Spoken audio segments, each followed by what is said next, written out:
Ingin dengan memuja.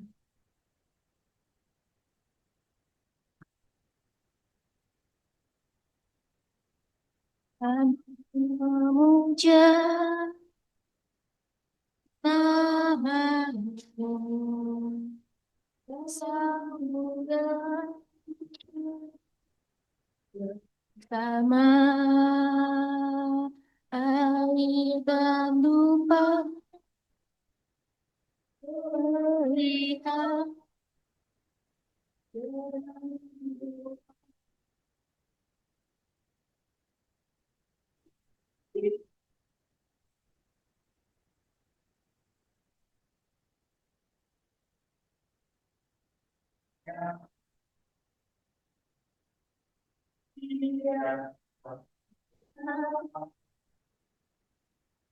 kami berdoa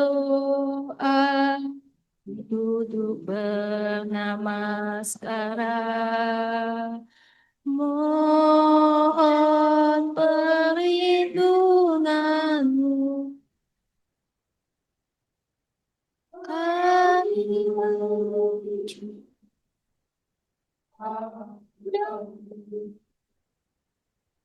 yang maha suci dan sempurna. Kami memuja duduk bernama sekarang. Terpujilah nama, terpujilah Sang Buddha.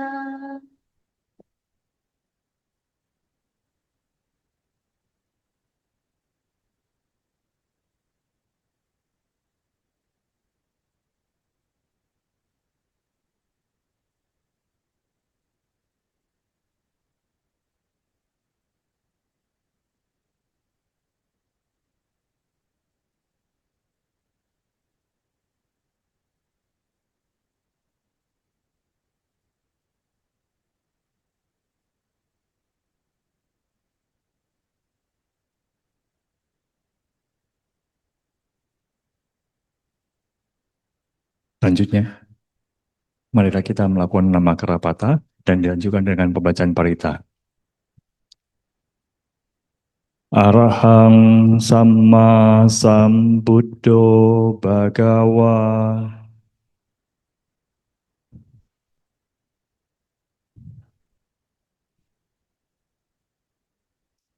Buddhang Bhagawantang Abhiwademi.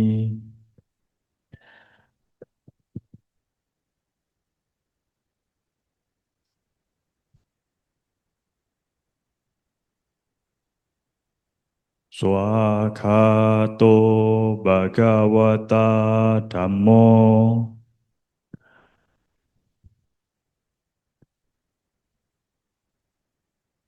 Dhammang Namasami.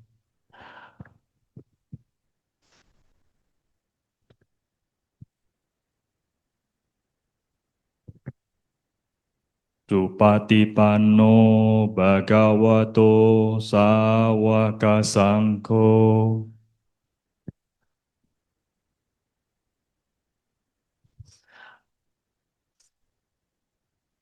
Sangghang Namami.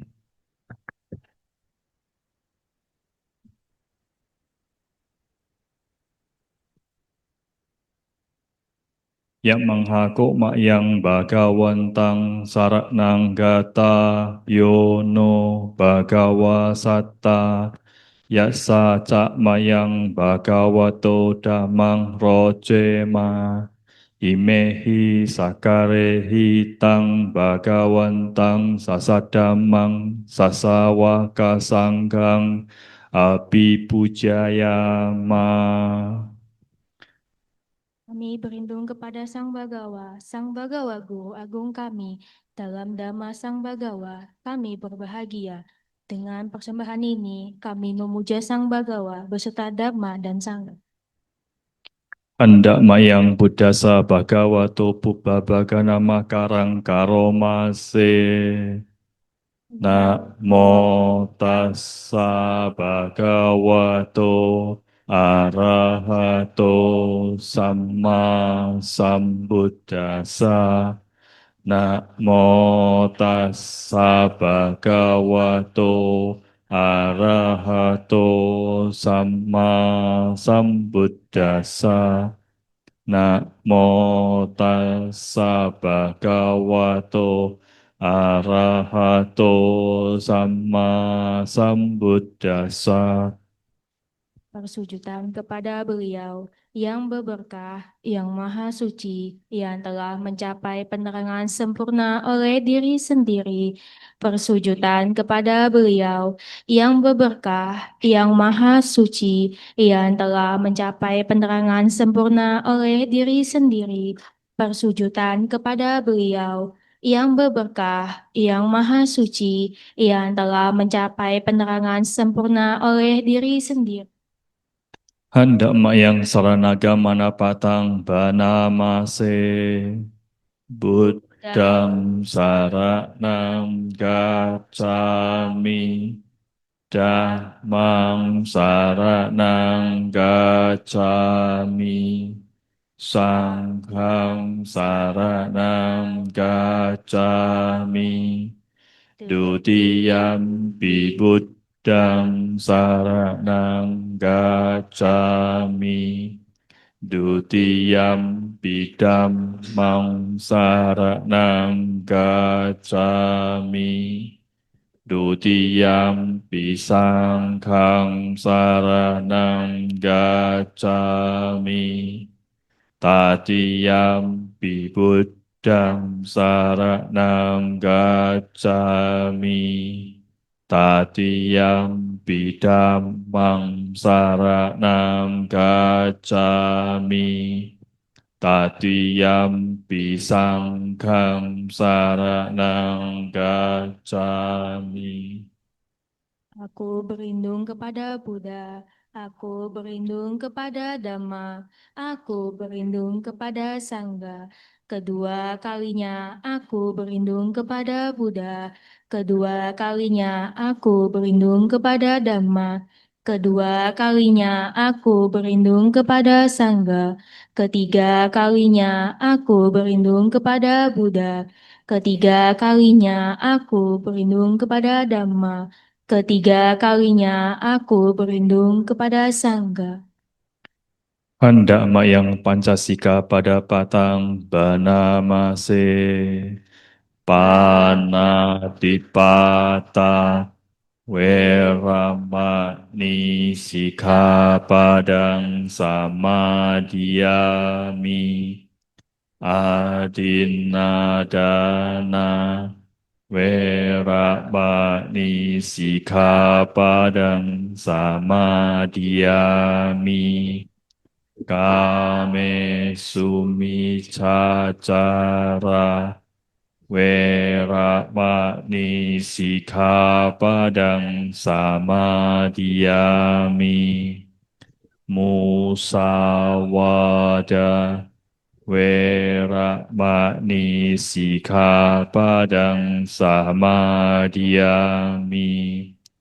Surameraya Majapahmadana Weramani Sikkhapadang Samadiyami.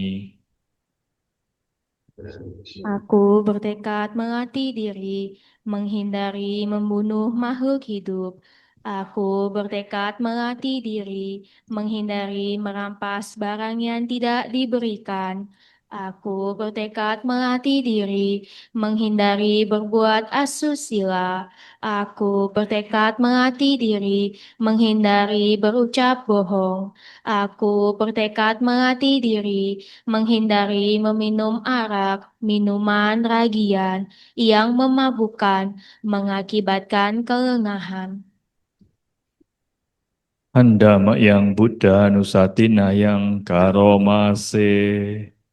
Iti piso bhagawa Arahang Samma Sambuddho Wijacarana Sampanno Sugato Lokawidu Anutaro Purisa Dhammasarati Satta Dewa Manusanang Buddho Bhagawati. Nah, itulah Sang Bagawa. Beliau adalah yang maha suci. Ia telah mencapai penerangan sempurna oleh diri sendiri, sempurna pengetahuan serta tindak tanduknya, sempurna menempuh jalan kenibbana, pengetahu segenap alam, pembimbing manusia yang tiada taranya, guru para dewa dan manusia, yang sadar, yang berberkah. Hendak mayang dhamma nusatina yang karomase. Swakato Bhagavata Dhammo Sanditiko Akaliko Hipasiko Panaiko Pacatang Weditabo Vinyuhi.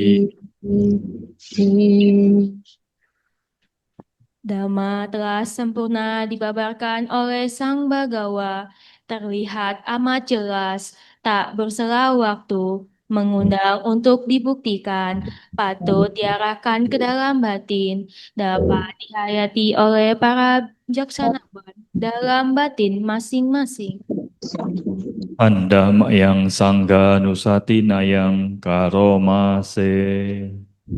Upatipanno Bhagavato Sawaka Sangho Ujupatipanno Bhagavato Sawaka Sangho Nyayapatipanno Bhagavato Sawaka Sangho Samici Patipanno Bhagavato Sawaka Sangho Yadidang Cattari Purisa Yugani Atta Purisa Pugala Esa Bhagavato Sawaka Sangho Ahuneyo, Pahuneyo, Dakineyo, Anjali Karaniyo, Anutarang Punya Ketang Lokasati. Sangga siswa Sang Bagawa telah bertindak baik. Sangga siswa Sang Bagawa telah bertindak lurus. Sangga siswa Sang Bagawa telah bertindak benar. Sangga siswa Sang Bagawa telah bertindak patut. Mereka adalah 4 pasang makhluk, terdiri dari 8 jenis makhluk suci. Itulah sehingga siswa Sang Bagawa patut menerima sajian, patut menerima suguhan, patut menerima persembahan, patut menerima penghormatan, ladang menanam jasa yang tiada taranya bagi makhluk dunia. Anda yang saca kiriya gatayo banamase. Nati me saranang anyang Buddho me saranang warang Etena saca wajena Soti me hotu sabada Nati me saranang anyang Damo me saranang warang etena saca wajena Soti me hotu sabada. Nadi me saranang anyang. Sangko me saranang warang. Etena jawajena. Soti me hotu sabada. Tiada perlindungan lain bagiku. Sang Budala pelindungku nan luhur. Berkat pernyataan kebenaran ini, semoga setiap saat aku selamat sejahtera. Tiada perlindungan lain bagiku. Damalah pelindungku nan luhur. Berkat pernyataan kebenaran ini, semoga setiap saat aku selamat sejahtera. Tiada perlindungan lain bagiku, Sanggala pelindungku nan luhur. Berkat pernyataan kebenaran ini, semoga setiap saat aku selamat sejahtera. Hendak mayang karania meta sutang banamase. Karania mata usalena. Yantang santang padang abisa meca. Sako ujuca suhujuca. Suwaco jasa mudu anatimani.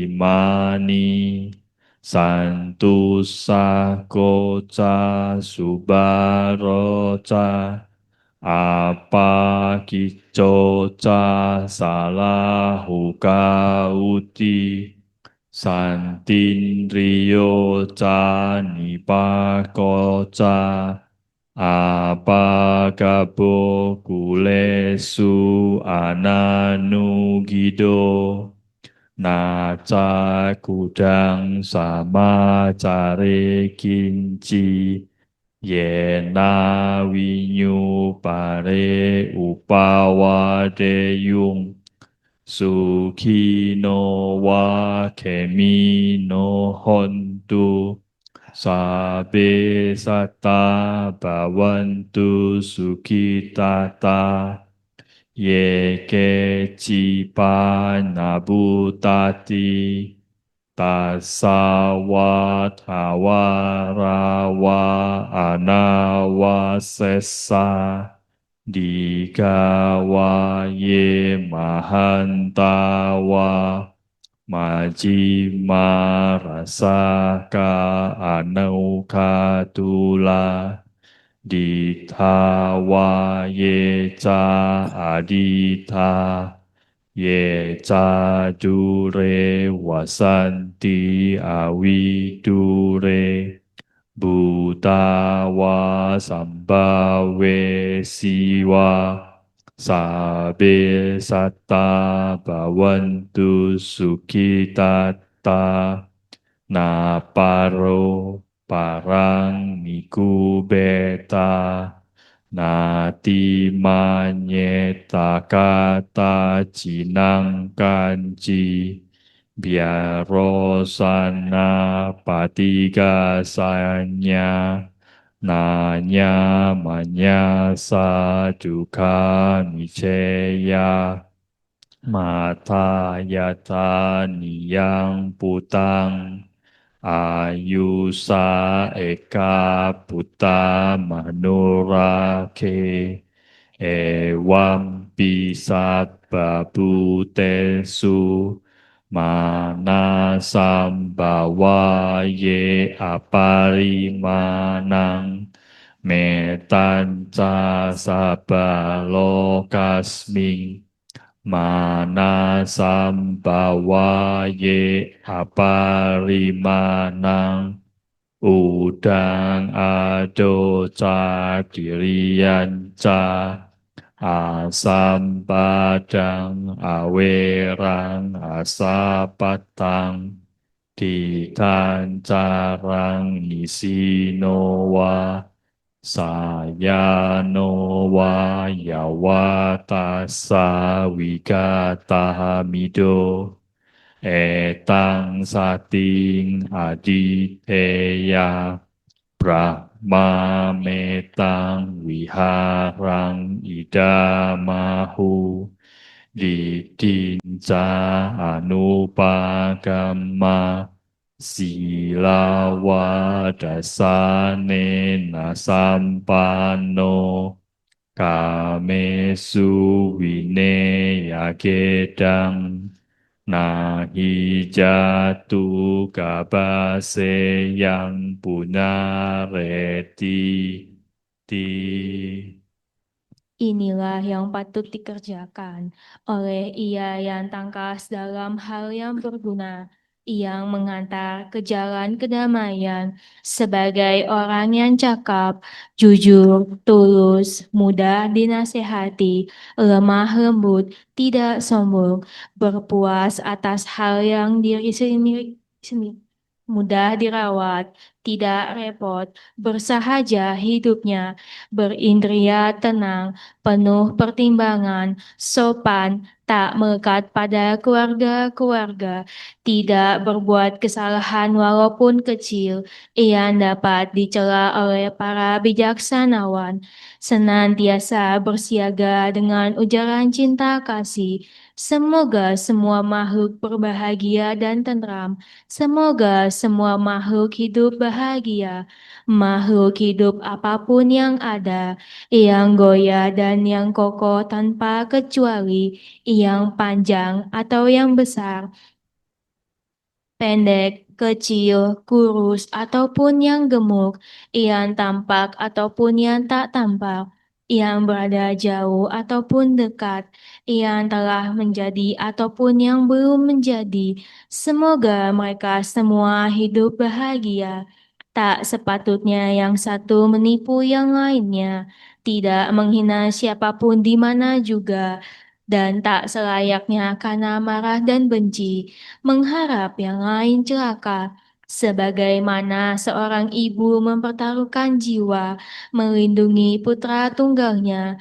Demikianlah terhadap semua makhluk. Kembangkan pikiran cinta kasih tanpa batas. Cinta kasih terhadap makhluk di segenap alam patut kembangkan tanpa batas dalam batin, baik ke arah atas, bawah, dan di antaranya, tidak sempit, tanpa kedengkian, tanpa permusuhan, selagi berdiri, berjalan atau duduk, ataupun berbaring. Sebelum terlelap, sepatutnya ia bertegak pada pengingatan ini yang disebut sebagai berdiam dalam Brahma.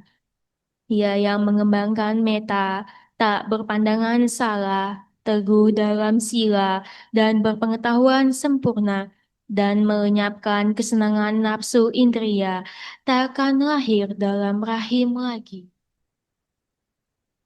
Handama yang Brahma Wihara Paranang Karomase Ahang Sukito Homi Niduko Homi Awero Homi Abhyapajo Homi Anigo Homi Sukhi Atanang Pariharami Sabe Sata Sukita hontu, niduka hontu, awera hontu, abya paja hontu, anika hontu, suki atanang pariharantu, sabe satta duka pamucantu, sabe satta malada sampatito wigacantu. Sabe satta kama saka kama dayada kama yoni kama bandu kama patisarana yang kak mangkarisanti kalianang wa papa kang wa tassa daya dabawisanti. Semoga aku berbahagia, bebas dari derita, bebas dari permusuhan, bebas dari kegeraman, bebas dari derita jasmani dan batin. Semoga aku dapat menjalankan hidup dengan bahagia. Semoga semua makhluk berbahagia, bebas dari derita, bebas dari permusuhan, bebas dari kegeraman, bebas dari derita jasmani dan batin. Semoga mereka dapat menjalankan hidup dengan bahagia. Semoga semua makhluk bebas dari derita. Semoga semua makhluk tak kehilangan kesejahteraan yang telah mereka peroleh. Semua makhluk adalah pemilik perbuatan mereka sendiri, terwarisi oleh perbuatan mereka sendiri, lahir dari perbuatan mereka sendiri, berkerabat dengan perbuatan mereka sendiri, bergantung pada perbuatan mereka sendiri. Perbuatan apapun yang akan mereka lakukan, baik ataupun buruk, perbuatan itulah yang akan mereka warisi. Setelah membacakan parita-parita suci, marilah kita melakukan latihan pengembangan batin dengan bermeditasi. Silakan hadirin sekalian untuk mengambil objek meditasi yang biasa dipakai. Meditasi dimulai.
Api Sata Bawantu Sukitata. Semoga semua makhluk hidup berbahagia. Meditasi selesai.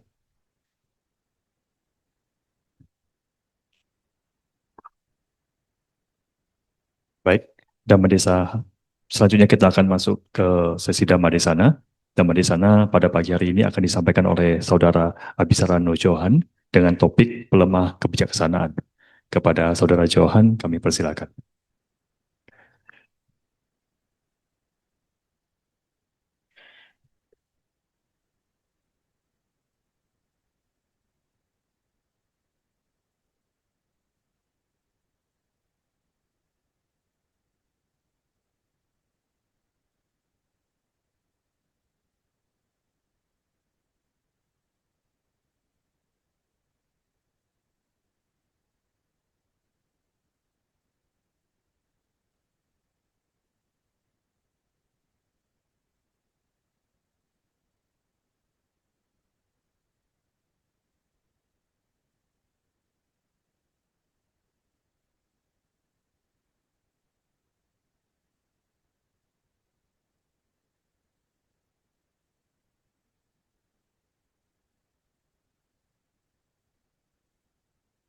Ya, mari kita bersama-sama bersikap anjali menghormat guru agung kita yang pertama.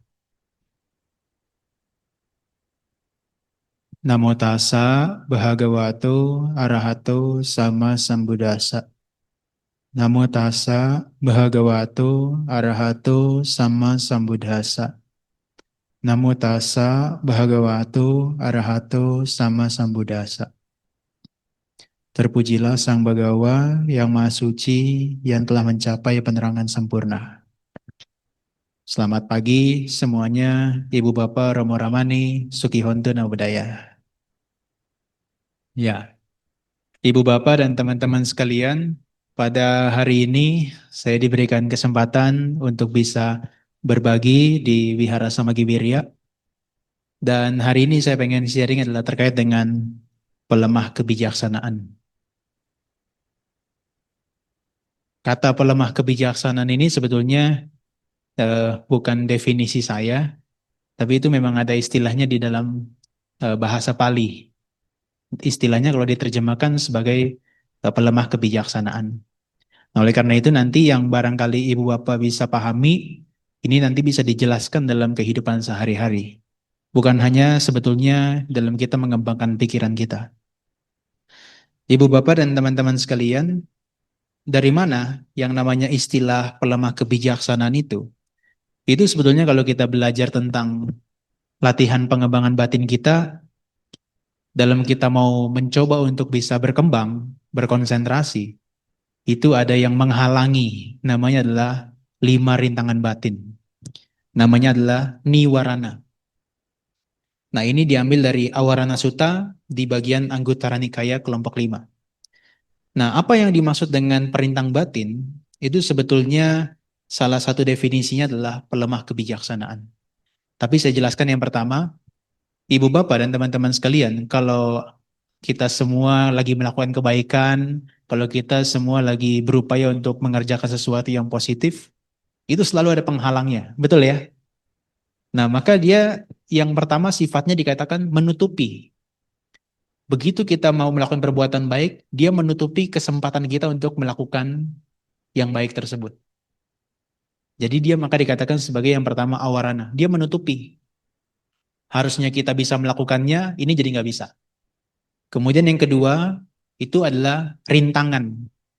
Jadi dalam kita melakukan satu pengembangan pikiran, dalam kita melakukan perbuatan baik, itu ada rintangannya. Jadi nggak serta-merta gampang gitu ya, kita bisa melakukannya dengan mudah. Tapi ada rintangannya. Nah yang ketiga, itu dikatakan sebagai parasit. Ibu Bapak pernah dengar kata istilah parasit ya? Parasit itu kalau dia muncul di pikiran kita, dia menggerogoti. Sedikit demi sedikit menggerogoti. Ibaratnya kalau ada sebuah karat di dekat besi, itu dia meskipun sedikit tapi dia menggerogoti kualitas besinya. Nah itu juga parasit di dalam batin kita itu pikiran kita dia menggerogoti. Meskipun sedikit ya kelihatannya enteng gitu ya, tapi lama-lama dia menggerogoti kita punya pikiran. Maka yang di bagian terakhir dikatakan sebagai Panyaya Dubalikarana. Panyaya itu adalah kebijaksanaan. Dubali itu dari kata du dan bali.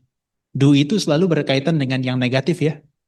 Dukha, kemudian apalagi dukara, kemudian eh, yang lain-lain. Du itu selalu yang negatif. Bali itu padahal artinya kuat. Bali itu padahal artinya kuat. Dan karana itu artinya membuat. Jadi du Bali harusnya membuat kuat, ini jadi buatnya lemah. Jadi begitu dia muncul nih, si rintangan batin, 5 ini muncul, maka dia membuat batin kita kebijaksanaannya menjadi lemah. Ya, Ibu Bapak mungkin sudah pernah lihat bahwa kalau kita dalam kehidupan sehari-hari, dia sebetulnya sering muncul, Ibu Bapak dan teman-teman sekalian. Cuman kemunculan dia itu kadang-kadang nggak terasa. Dan kalaupun dia muncul, kadang-kadang kita nggak menyadarinya. Apa itu? Yang pertama itu adalah terkait dengan nafsu indria. Yang kedua itu adalah ketidaksukaan atau kebencian. Yang ketiga itu adalah rasa ngantuk dan malas. Keempat, kegelisahan dan penyesalan. Dan kelima, keraguan-raguan. Yang pertama, kita jelasin dikit. Ibu bapak dan teman-teman sekalian, dalam kita melakukan perbuatan baik ya, kita udah duduk di sini ya. Sama-sama kita udah duduk di sini nih. Tapi di momen yang sekarang, selalu ada dari pikiran kita itu mencari atau mengejar sesuatu yang menyenangkan. Betul enggak? Dan sebetulnya dia bukan hanya level pikiran, tapi panca indera. Nah, saya jelaskan dari yang paling kasar dulu kali ya. Jangan lewat pikiran ya. Kita udah duduk di sini. Kita udah duduk di bawah nih. Tegap seperti begini. Badannya pegel. Apa yang biasanya kita cari? Kenyamanan. Kenyamanan secara jasmani kita. Awalnya kita 5 menit duduknya tegap. Tapi karena ada si parasit batin, akhirnya lama-lama duduknya begini. Ini duduk yang paling nyaman gitu ya, kalau dalam keseharian. Tapi tanpa sadar, badan kita yang membungkuk itu digerakkan oleh mental yang negatif. Itu adalah nafsu indera. Dia mencari sesuatu yang menyenangkan lewat sensor jasmani kita. Karena kita duduknya tegap, di bagian pinggang ini gak nyaman, dia kasih perintah. Wah, kayaknya enak nih kalau kamu baca paritanya sambil bungkuk. Begitu kan ya? Nah, itu yang pertama. Kemudian ada lagi, saya baru lihat nih fenomenanya kemarin. Waktu saya ikut Waisak kemarin, detik-detik Waisak di sini ada juga ya. Saya kebetulan di Jakarta ada detik-detik Waisak. Memang malam sih detik-detik Waisaknya tuh ya. Tapi di malam itu masih jam 11, jam setengah 12 pantainya kasih ceramah. Saya duduk di sebelah seorang anak mungkin usianya 14-15 tahun. Saya pikir nafsu indera itu selalu berkaitan dengan pikiran ya. Ternyata enggak. Yang dominan dari dia adalah telinganya. Bantainya lagi ceramah, dia pakai earphone. Sampai saya mikir, apa yang kamu dengar ini? Enggak menyenangkan apa yang didengarkan dari ceramahnya. Akhirnya ditutup telinganya pakai earphone. Lebih senang dengarkan yang lain. Itu sebetulnya batin kita tuh digerakkan ke arah mencari sesuatu yang menyenangkan. Itu baru jasmani dan telinga ya. Variasinya banyak sebetulnya. Tapi yang paling satu lagi nih, mata. Kita lagi duduk di sini, lagi baca parita, lagi dengar ceramah, lagi meditasi.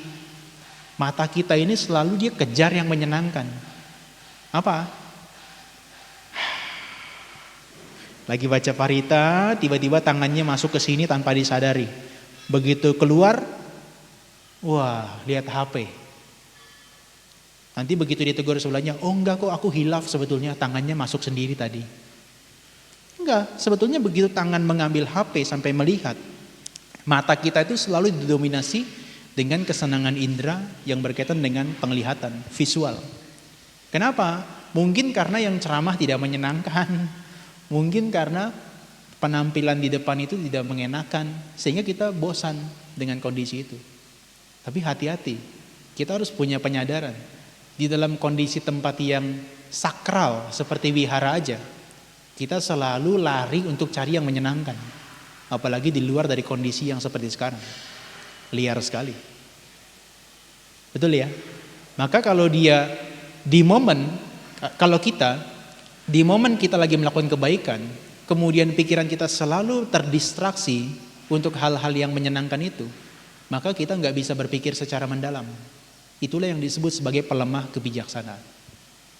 Begitu pikirannya mau fokus, diganggu, didistraksi, lama-lama dia jadi nggak bisa mendalam. Tumpul.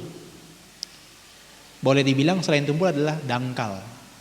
Perhatian kita jadi dangkal. Oke lah, yang penting aku duduk di sini sambil dengar. Tapi untuk berpikir secara mendalam nggak bisa. Kayak kemarin saya dapat laporan, ada satu guru sekolah minggu, kemudian sepupu saya dia dulu waktu sekolah di namanya ada satu sekolah, kemudian dia sering ke wihara. Tapi kalau di wihara, penceramahnya di sini, dia duduknya dekat sandaran di tembok, kakinya menghadap ke sana, orangnya ke sana. Yang ceramah ngomong terus kan. Nah anak itu kan kelihatan nggak mendengarkan kan ya. Tapi nanti begitu ditanya, Jojo, tadi ngomong apa yang disampaikan? Dia bisa jawab. Tapi kita harus sadari, meskipun dia bisa jawab seakan-akan mendengarkan, karena pikirannya didistraksi oleh sesuatu yang menyenangkan, dia nggak bisa berpikir mendalam. Makanya itu disebut sebagai panyaya dubalikarana, pelemah daripada kebijaksanaan. Makanya kalau kita punya kesempatan berbuat baik, mendengarkan ceramah seperti ini singkat kok, cuma menjelaskan 5 hal aja. Ini kita betul-betul 1 apa, 2 apa, 3 apa, 4 apa, 5 apa.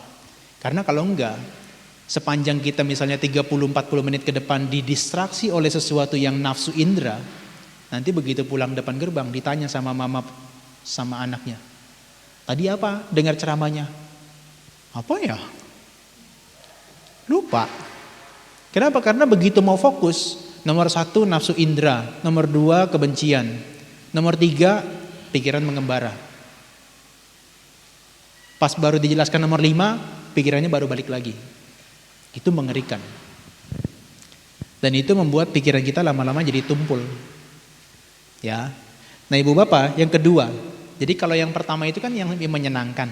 Kalau yang kedua ini adalah sesuatu yang enggak menyenangkannya. Contohnya apa sih yang enggak menyenangkan? Ini kan kalau kita udah duduk lama, kaki di mata kaki mulai sakit, di pinggang mulai pegel, batinnya mulai bosan, suara di sebelah bisa jadi masalah besar gitu kan. Dan lain-lain bisa memicu kemarahan kita.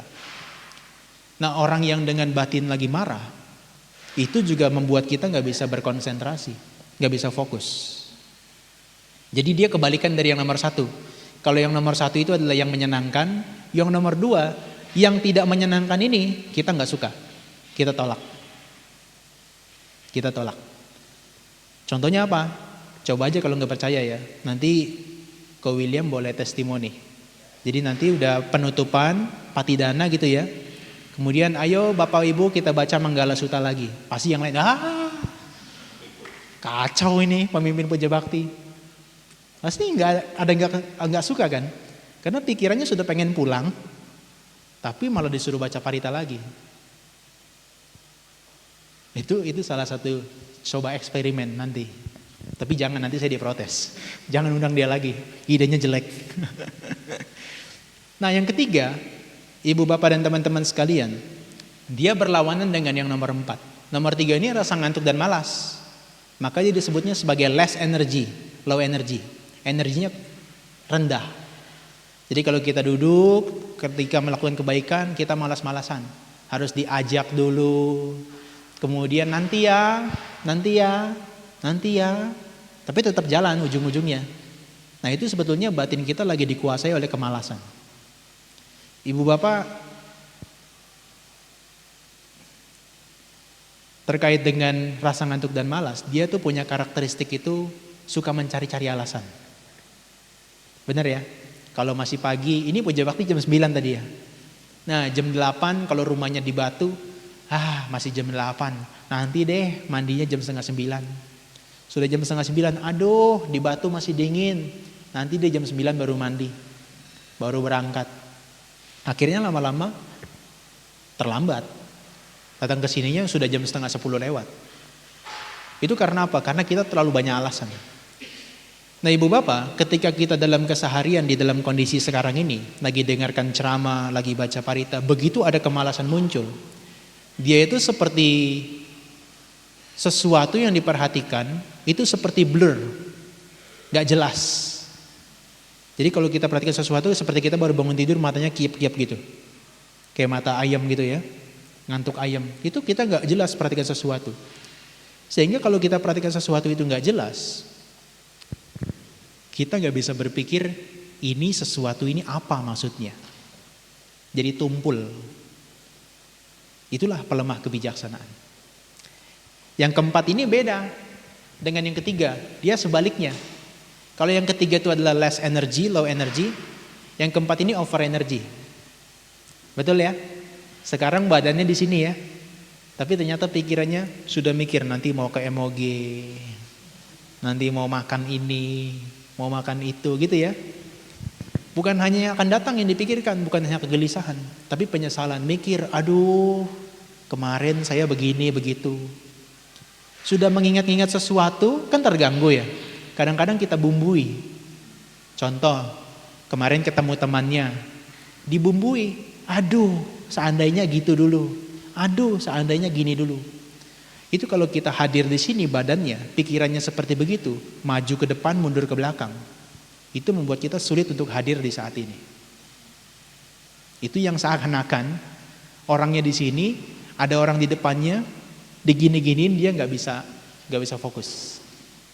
Kadang-kadang kita gitu ya, kalau lagi fokus banget sama mikirin yang akan datang, sama yang sudah lewat ya. Ada orang depan kita, halo, kita bisa-bisa nggak sadar ada orang. Secara badannya ada di sini, mentalnya nggak ada. Yang kelima, wah kalau yang kelima ini ibu bapak keraguan-raguan namanya. Dia sudah bercampur aduk. Nomor 1, 2, 3, 4 muncul terus menerus. Bercampur aduk. Lama-lama dia ragu-ragu. Contohnya apa? Contoh gampangnya pas lagi ini deh, lagi baca parita. Karania mataku salena. WhatsApp-nya bunyi. Teng. Nah, muncul keraguan, mau lanjut baca parita atau buka HP-nya. Ditahan. Oke, lanjut baca parita. Teng. Wah. Buka HP enggak ya? Ah, nanti dulu deh. Sampai punare titi baru saya buka HP-nya gitu ya. Masih di tengah-tengah tiba-tiba bunyinya teng teng teng teng teng. Wah, ini emang enggak bener ini.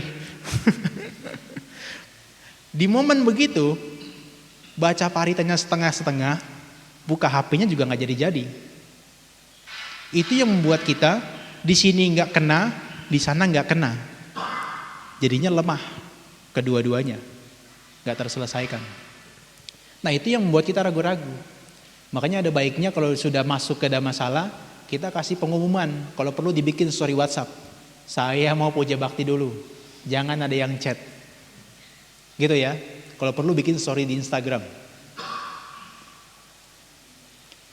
Jadi kita nggak kepikiran apakah nanti ketika di tengah-tengah HP saya bunyi atau apa. Begitu ya.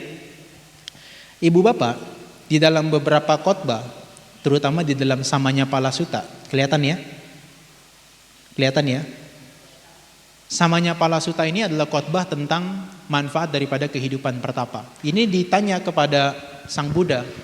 Ini yang tanya adalah Raja Ajatasattu. Bante, ini bagaimana? Yang dimaksud dengan manfaat daripada kehidupan suci dan bla bla bla bla dijelaskan manfaatnya ini dan itu. Akhirnya Sang Buddha sampai pada penjelasan ini. Kalau kita pikirannya sedang diliputi dan digandrungi dengan nafsu indera, itu seperti kalau kita berkaca. Tahu ya, kalau kita di air, kan kalau di zaman dulu kan airnya jernih, kita bisa mengaca gitu ya, kelihatan wajah kita. Itu sama kalau pikiran kita lagi dicemari oleh nafsu, itu seperti airnya berwarna. Kira-kira kalau airnya berwarna bisa buat bercermin nggak? Nggak bisa. Itulah pikiran kita, kalau lagi dibuat berkecamuk dengan sesuatu yang senang, maka dunia itu terasa indah bagi dia sendiri. Dan akhirnya dia nggak bisa bercermin. Kita nggak bisa melihat, merefleksikan diri kita tuh sebagaimana adanya. Akhirnya yang nampak apa? Ya udah, di air itu adalah warna-warni yang tidak jelas, karu-karuan itu. Pikiran kita juga sama. Begitu 6 indera kita ini dibombardir dengan yang namanya nafsu indera, sudah itu seperti berwarna. Kalau kita lagi senang, lagi happy, mau Bante yang Mahatera pun ngomong, hidup ini adalah penderitaan, Bante omong kosong. Kenapa? Karena pikirannya sedang berwarna-warni, sedang diliputi dengan sesuatu yang sifatnya nafsu. Ya. Nah, kalau pas lagi meditasi, ibu bapak lagi retret, dia pengganggu yang paling mutakhir, pengganggu yang paling awal. Sampai-sampai kadang-kadang orang kita gitu ya, lagi meditasi, dihajar terus-menerus pakai nafsu indera ini, sampai kadang-kadang kita nyerah. Aduh, ini pikiran siapa ya? Kok liar banget ya? Padahal saya nggak mikir ini, tapi kok dia muncul. Terus-menerus seperti itu. Bahkan meskipun kadang-kadang sudah dikasih tahu ya, rambu-rambunya, hati-hati ini nafsu, ini sebagainya, kadang-kadang kita tetap lakukan. Kenapa? Karena sebetulnya 5 rintangan batin ini, dia itu levelnya bukan pikiran sadar, dia itu levelnya pikiran bawah sadar. Yang kadang-kadang kalau dia muncul, kita nggak mengetahuinya.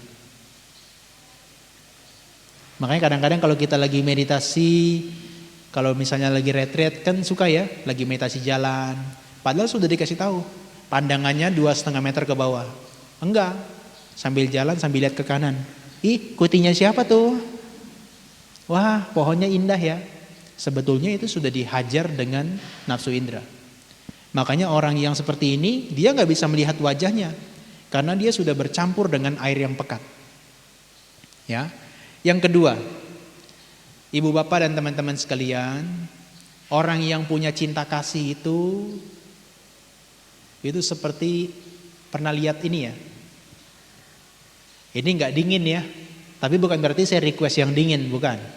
Ini nggak dingin ya, tapi bayangkan kalau ini sebuah es. Ini adalah di dalamnya dingin dan ini es. Airnya bisa keluar ya, keluar botol ya, terus menerus ya. Dari mana air itu datang? Apakah saya lemparin dari luar? Enggak ya, itu kan dari dalam, karena dia es dingin. Orang yang punya cinta kasih itu batinnya sejuk, batinnya damai. Sehingga pikiran-pikiran yang baik itu berkumpul. Tapi kalau orang yang punya kemarahan, ini seperti air yang dipanaskan. Pernah lihat air yang dipanaskan? Mendidih, meletup-letup. Bukan airnya menyatu, malah meninggalkan. Orang yang punya kemarahan, itu ditinggalkan oleh pikiran-pikiran yang baik. Batinnya senantiasa buruk. Maka dia dikatakan, itu seperti melihat bayangan wajah kita di air yang sedang dimasak, mendidih. Bisa nggak kira-kira? Nggak bisa loh. Wajahnya jadi cembung-cembung gitu kan kalau dilihat. Jadi gede, jadi kecil, jadi gede, jadi kecil, karena airnya meletup-letup. Dan dia nggak bisa digunakan untuk bercermin. Orang yang lagi diliputi dengan kemarahan, dengan kebencian, nggak bisa bermeditasi. Nggak bisa melakukan kebaikan dengan hati yang jernih. Begitu ya. Itu yang kedua. Yang ketiga, yang namanya rasa ngantuk dan malas, itu seperti air. Pernah lihat ya, kadang-kadang di rawa-rawa tuh ada ya. Air itu ditutupi dengan lumut yang warna hijau. Itu sama kayak pikiran kita kalau lagi ngantuk dan malas, nggak ada energinya. Meskipun kebaikannya tuh sudah dijelaskan ini, tapi kalau kita malas, itu seperti kita mau bercermin di air yang ditutupi dengan tanaman air yang warna hijau-hijau itu, lumut. Dia nggak bisa digunakan bercermin. Pikirannya betul-betul keruh, betul-betul berlumut, nggak bisa digunakan untuk bercermin. Nah kita juga sama, begitu kita diliputi dengan kemalasan, semua hal menjadi kabur nggak jelas. Makanya pernah ya kalau lihat orang meditasi ya, begitu lagi ngantuk, tiba-tiba kepalanya begini. Nah itu sebetulnya pikirannya lagi diliputi dengan lumut, yang untuk melihat objek itu jadi nggak jelas. Apalagi warnanya hijau. Sulit untuk melihat, seperti celana saya hijau. Kebetulan ya, bukan direncanakan ini. Tapi seperti lumut yang menutupi pikiran kita, dia jadi nggak jelas. Yang keempat, kalau kita diliputi dengan kegelisahan dan penyesalan, pikiran itu selalu lari ke masa depan dan yang sudah lewat. Itu seperti air yang ombak itu, yang dideras dengan dengan angin. Bergejolak kan ya. Air di danau kalau ada anginnya kan jadi bergejolak juga. Itu juga nggak bisa digunakan untuk bercermin. Maka kalau kita selalu pikirannya diombang-ambingi dengan yang akan datang, dengan yang sudah lewat, itu seperti digoyang dengan angin. Kalau gambaran yang paling gampang sebetulnya, kalau Anda pernah lihat kereta yang zaman dulu, begitu dia jalan, goyangnya begini ke kanan, ke kiri, ke kanan, ke kiri. Nggak bisa keretanya seperti kereta-kereta Jepang. Shinkansen di Jepang kan steady kan, dan kencang lagi. Nah kalau kereta yang kita punya kadang-kadang dia ke kanan, ke kiri, goyang-goyang, dan kita nggak bisa steady. Nah maka dengan posisi begitu kita nggak bisa punya kebijaksanaan yang kuat. Mengamati sesuatu itu goyang terus jadinya. Betul ya? Ibu bapak, sebetulnya kenapa hal-hal ini disebutkan oleh Buddha? Karena sebetulnya kita ini kan tugasnya adalah mengamati apa yang muncul secara mental kita, yang baik dan buruk. Kalau yang baik oke lah, kadang-kadang tidak terperhatikan gak masalah. Tapi kadang-kadang yang buruk, kemarahan, itu kadang-kadang kita begitu dia muncul kita gak memperhatikannya. Kemarin saya baca satu berita, itu ada di luar negeri, itu ada seorang anak. Berita ini ada di Instagram kok. Nah, ini diliput dalam berita. Nah anak ini setiap hari dia dibully sama temannya. Gurunya diam aja. Orang tuanya juga gak bisa apa-apa. Akhirnya si anak ini, laki-laki, usianya 16 tahun. Dia posting di Facebook, besok saya akan bawa senjata ke sekolah. Karena dia dibully terus sama temannya gak ada yang percaya. Besoknya dia betulan bawa senjata. Semua teman-temannya ditembak satu sekolah itu. Mati semua. Yang mengherankan apa tahu? Yang komentar di Instagram itu. Bagus. Kalau tidak ada keadilan bagi dirimu, buatlah keadilan sendiri. Seakan-akan benar. Tapi ini cara pikir yang aneh. Kenapa? Karena begitu dia diliputi dengan kebencian, kemarahan, itu seperti air yang meletup-letup. Begitu dia diliputi dengan nafsu ingin bunuh orang, itu seperti air yang diliputi dengan warna-warni tadi. Begitu pikirannya kacau, itu seperti air yang dideras dengan angin. Kacau sekali. Sehingga dia gak bisa berpikir jernih. Kebijaksanaannya gak main. Dan dengan bangganya dia sampai bingung. Menyebut dirinya korban apa pelaku. Karena awalnya dia dibully. Pada akhirnya dia yang membunuh. Kita pun bingung yang baca, dia korban atau pelaku jadinya. Nah itulah ibu bapak, kalau kejernihan pikiran gak ada, kebijaksanaan kita gak bermain, itu bisa membuat kita tuh sampai ke dalam kondisi yang fatal seperti itu. Dan masalahnya, itu bukan hanya satu orang yang berpikir begitu, banyak orang. Mengerikan. Kenapa? Karena begitu si niwarana ini muncul, dia menutupi semua kualitas-kualitas batin untuk melakukan yang baik. Dia merintangi kita untuk memunculkan aspek-aspek batin yang baik. Dia menjadi parasit batin kita. Awalnya sedikit, begitu dibully sekali, oke, saya toleransi. Kedua kali, parasitnya makin besar. 3 kali, 4 kali, ini kurang ajar. Sampai berpikir untuk membunuh. Nah, maka yang kelima, ibu bapak, itu kalau yang dibilang keraguan-raguan, itu seperti kalau kita ingin bercermin di air yang berlumpur, keruh, warnanya hitam, gak jelas ya, air itu keruh dan gak jelas. Ada dalam satu perumpamaan lain di kitab Visuddhimagga disebutkan kalau orang yang punya keraguan-raguan itu seperti berjalan di hutan, di tengah-tengah hutan, kemudian dia bingung mau ke arah kiri, kanan atau lurus. Sembari dia mencari jalan keluar, begitu ada ranting yang jatuh, pluk, dia langsung panik. Itu gambaran keraguan-raguan. Disangkanya ranting yang jatuh itu adalah perampok yang ingin bunuh dia. Nah, orang yang batinnya ragu-ragu selalu digambarkan seperti itu. Nah, itu 5 rintangan gambaran batin yang kita bisa pahami. Nah, saya pengen jelaskan ini sebetulnya, substansinya. Ibu bapak selalu berpikir, gimana caranya untuk mengatasi rintangan batin itu dengan mudah? Gitu kan ya? Emang ada cara yang sulit? Ada. Nih cara yang sulit, saya temukan dari kitab komentar. Banyak sekali. Masing-masing rintangan batin ada 6 cara. Kalau dikali 5 jadi 30. Ngafalnya kan sulit ya. Tapi intinya nanti ibu bapak bisa baca. Intinya adalah setiap daripada rintangan batin dia punya caranya masing-masing. Cuman kita nggak bisa jelaskan semuanya, tapi mungkin saya jelaskan yang ini. Ibu bapak, ada 2 mode daripada kita mengembangkan kualitas mental kita. Mindfulness atau awareness kita. Yang pertama apa? Setiap kali ada 5 rintangan batin itu yang muncul, nafsu, benci, ngantuk malas, gelisah dan menyesal, keraguan-raguan, kita harus pikirkan, itu objek kita saat ini atau bukan?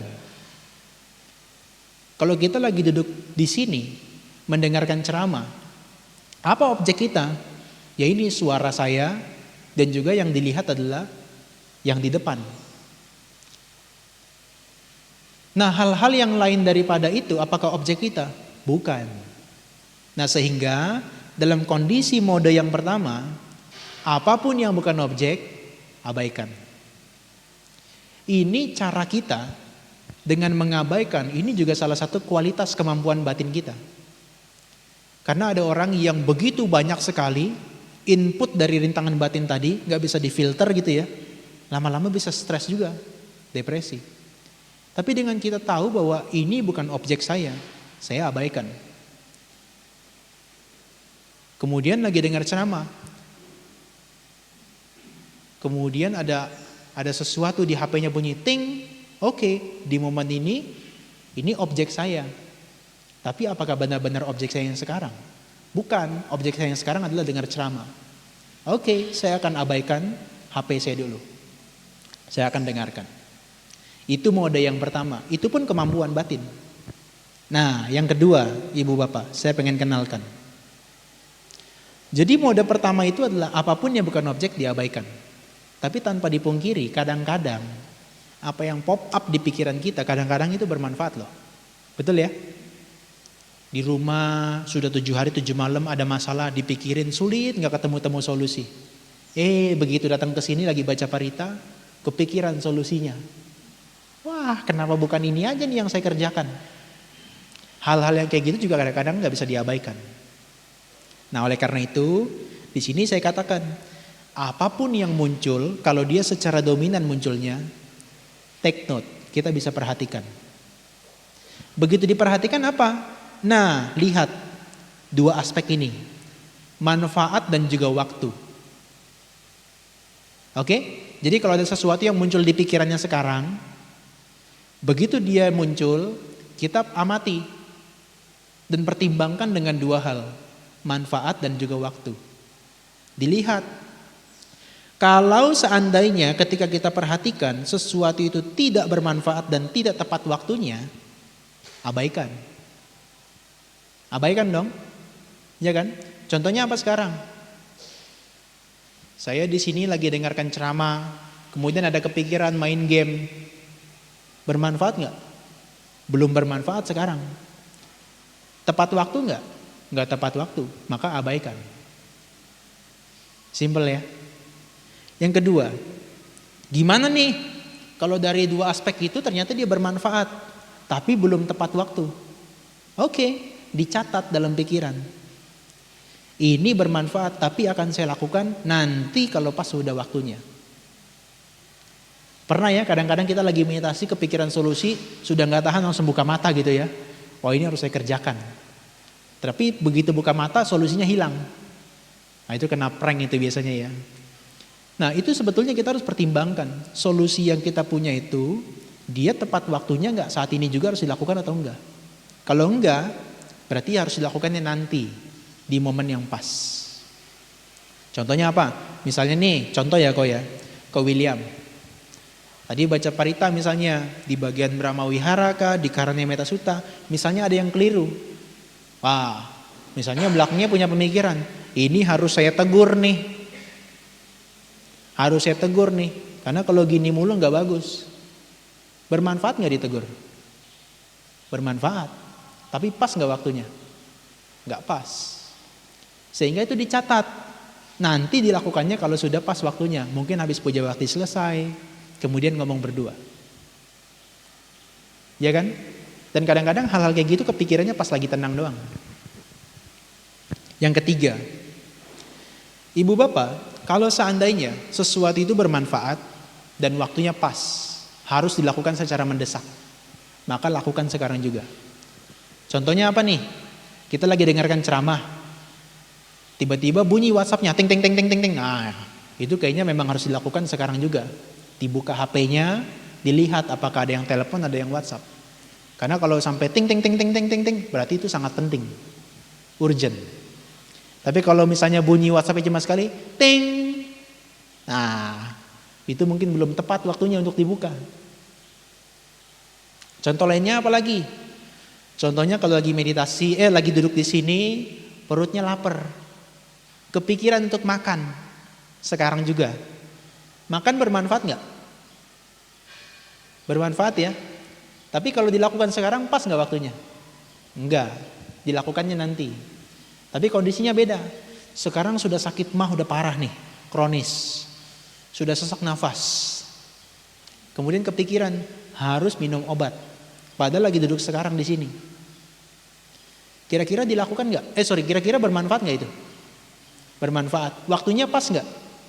Pas, maka harus dilakukan sekarang. Daripada ditahan di sini, nanti keburu pingsan. Itu malah merepotkan yang lain. Ibu bapak, dua mode ini bisa diterapkan ke dalam segala hal. Dalam hal apa? Dalam hal kita memperhatikan pikiran-pikiran kita yang terutama negatif dalam keseharian. Dia muncul tidak bisa kita duga. Dan kita sendiri yang tahu ini harus segera diabaikan atau harus diperhatikan terlebih dulu.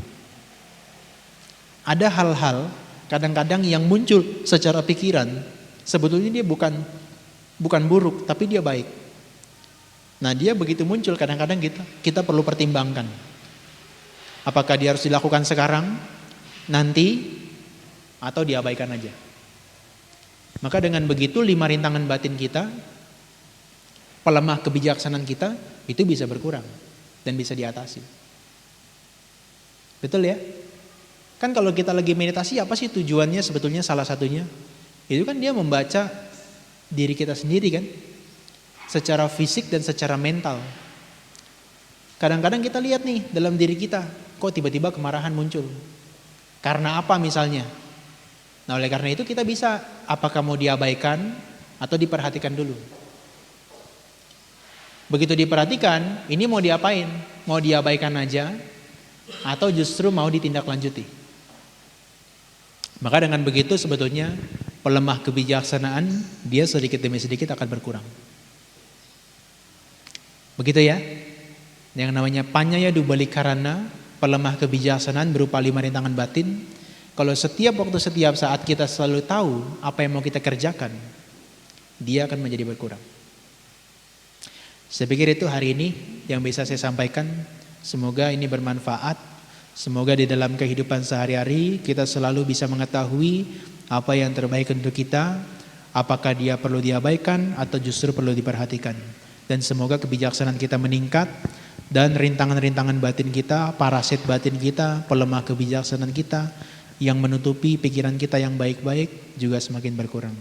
Semoga semuanya berbahagia, semoga semuanya turut bergembira. Sadu, sadu, sadu.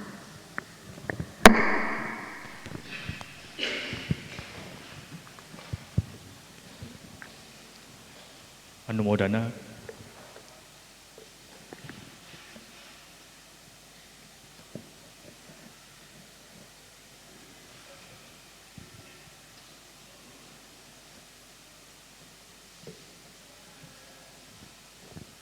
Anumodana kepada Saudara Johan atas dhamma desana yang telah disampaikan. Semoga menambah semangat kita dalam mempraktekkan dhamma. Selanjutnya, marilah kita melakukan satu kebajikan lagi dengan mempersembahkan dana paramita.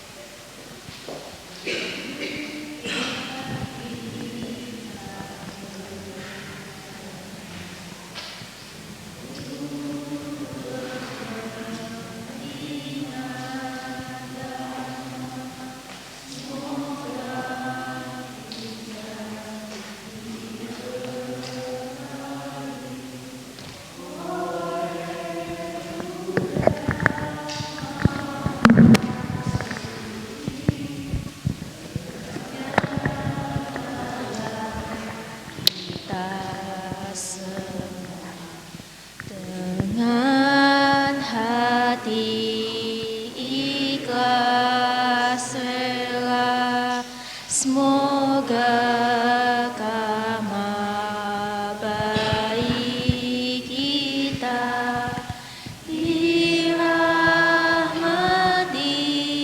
Santri Ratna. Anumodana atas dana yang telah diberikan, semoga membuahkan hal-hal baik bagi kita semua. Sadu, sadu, sadu. Selanjutnya sesi pengumuman. Puja Bakti umum minggu depan tanggal 6 Juli 2025 Dharma Desana oleh Rama Jenjen. Pemimpin Puja Bakti Sukita dan pembaca terjemahannya Sansan. Setiap Kamis malam jam 7 diadakan latihan meditasi bersama. Himbauan, motor harap bisa diparkir di halaman belakang wihara. Bagi pengguna WC, harap untuk tidak mencuci kaki di dalam WC sampai meninggalkan becek-becek karena WC wihara itu WC kering.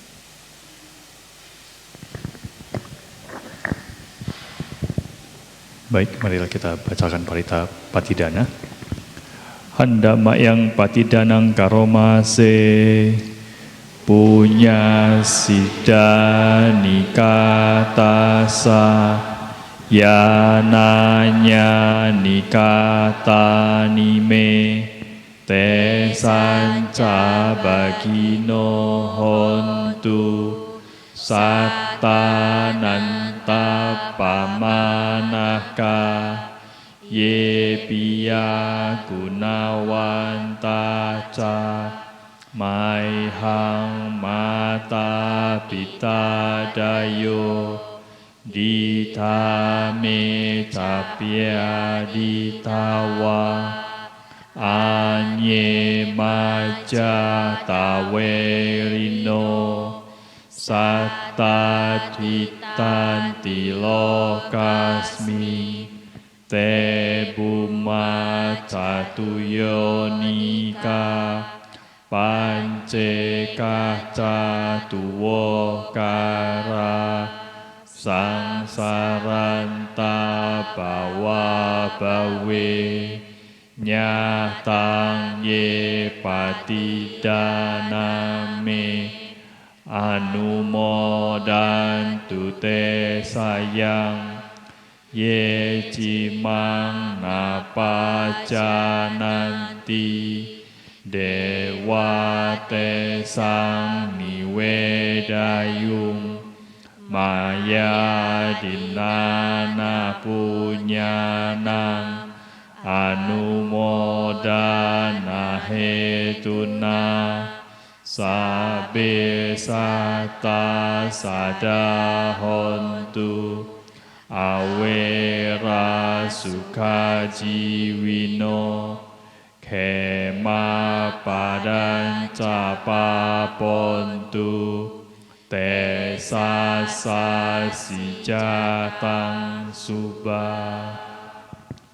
Semoga jasa-jasa yang kulakukan kini atau di waktu yang lain melimpah kepada semua makhluk, tiada batas, tiada hingga, yakni kepada mereka yang kukasihi, yang berjasa seperti ayah dan ibuku, kepada mereka yang kukenal ataupun yang tidak, dan kepada mereka yang bersikap netral atau bermusuhan, makhluk-makhluk yang berada di alam semesta, di ketiga alam, keempat jenis kelahiran, terdiri dari 5, 1, ataupun 4 kawasan sana yang mengembara di alam besar dan alam kecil.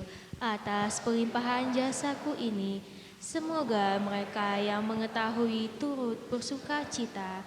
Bagi mereka yang tidak mengetahui, semoga para dewa memberitahukannya.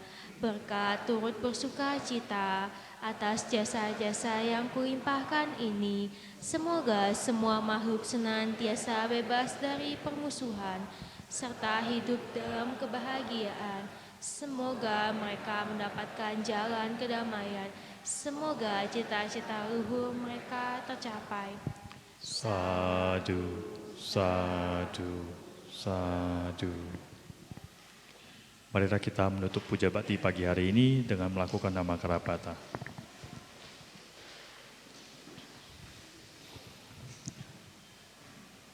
Arahang Samma Sambuddho Bhagawa.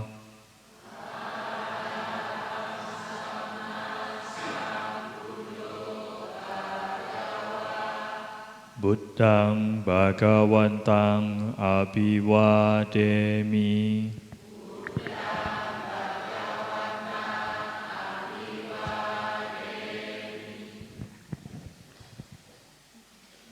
Swakato Bhagavata Dhammo.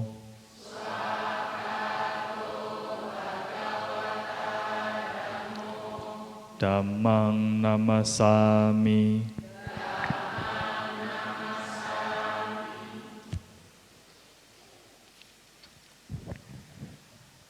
Supatipanno Bhagavato Sawaka Sangho.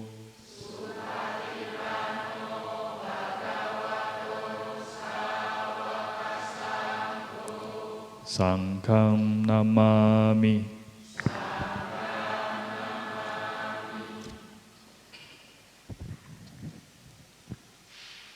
Demi kebahagiaan semua makhluk, marilah kita bersama-sama mengucapkan Sabe Sata Bhavantu Sukhitata. Semoga semua makhluk hidup berbahagia. Sadu, sadu, sadu. Demikianlah puja bakti pada pagi hari ini. Kami mengucapkan mohon maaf bila ada kesalahan kata. Terima kasih atas perhatiannya. Terimalah salam kasih dalam Dhamma. Sukihotu Namo Buddhaya.